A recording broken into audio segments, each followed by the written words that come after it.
When you spend enough time studying field reports, personal journals, and after-action analyses from World War II, you notice a pattern.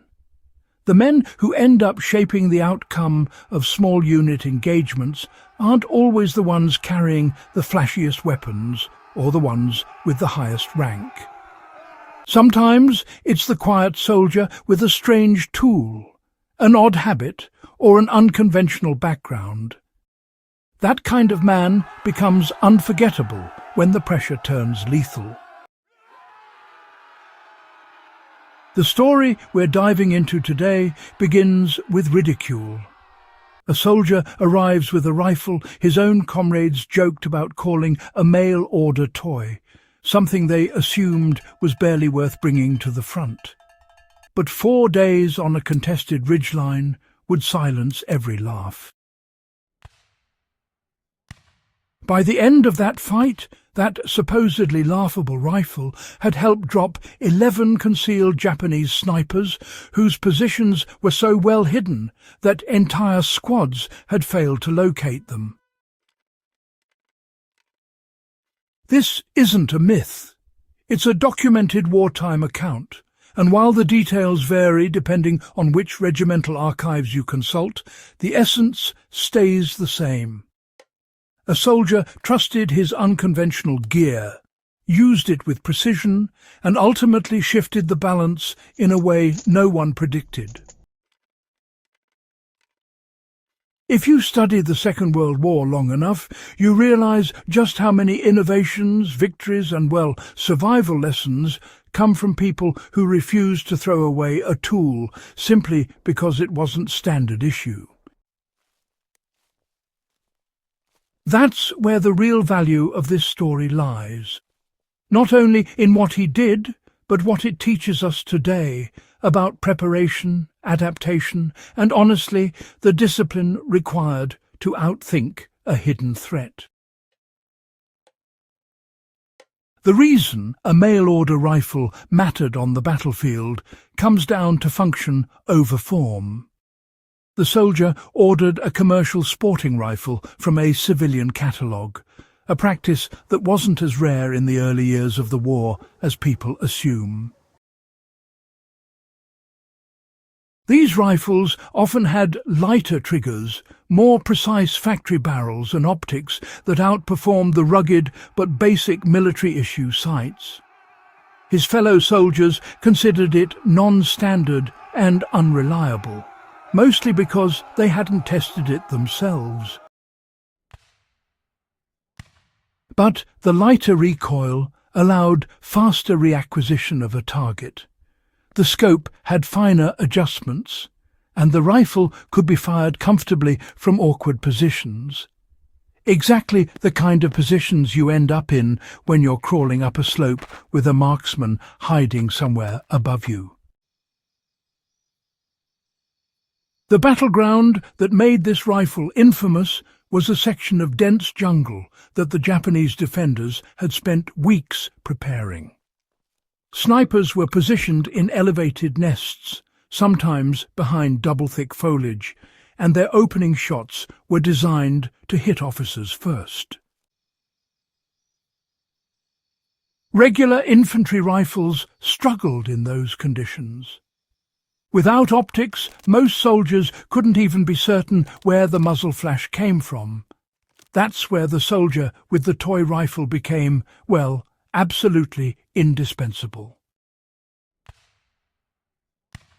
His optics allowed him to read the slight inconsistencies in vegetation, the subtle angular shadows created by camouflage screens, and the directional spread of snap branches around firing slits.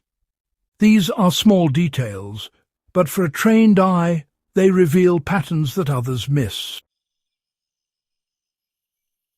What he demonstrated over those 4 days wasn't luck. It was method. He observed before firing, kept his barrel cool by spacing his shots, and repositioned after every engagement to prevent counter-sniper triangulation. These habits are, well documented in post-war sniper manuals.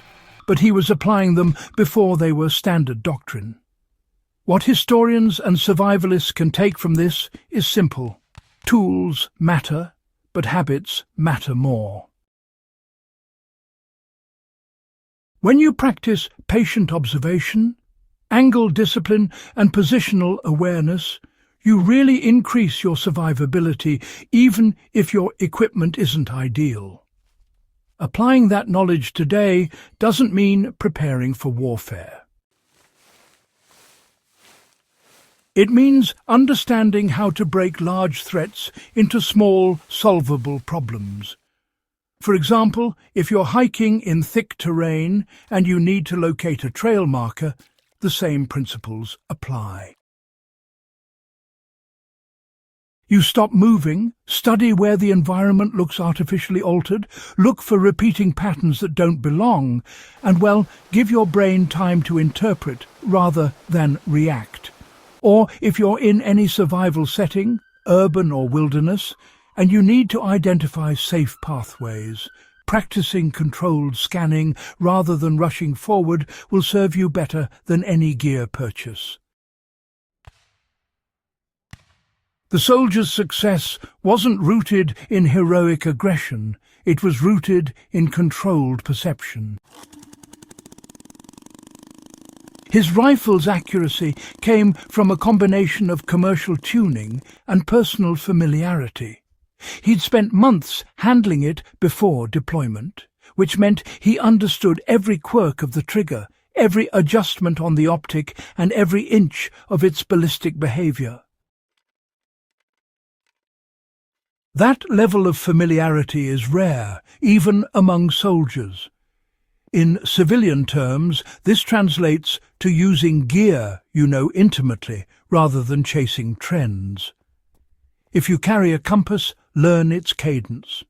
If you keep a knife in your survival kit, practice handling it under different lighting conditions. Familiarity is underrated. In World War II, it allowed one man to outperform squads armed with standard-issue weapons simply because he couldn't be surprised by his own tool.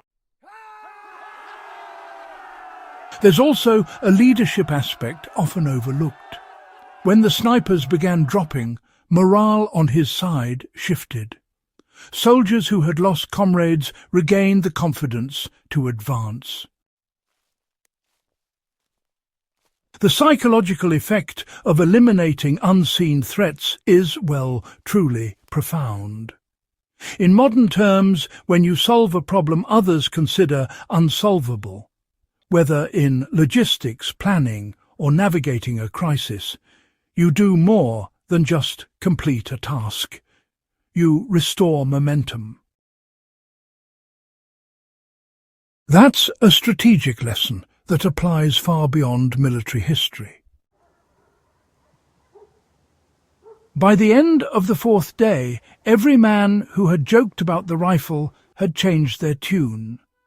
Respect replaced mockery, not because the rifle itself was extraordinary, but because the soldier behind it refused to set aside a tool he trusted just to appease convention. For serious historians, that's a reminder of how often unconventional decisions shape outcomes.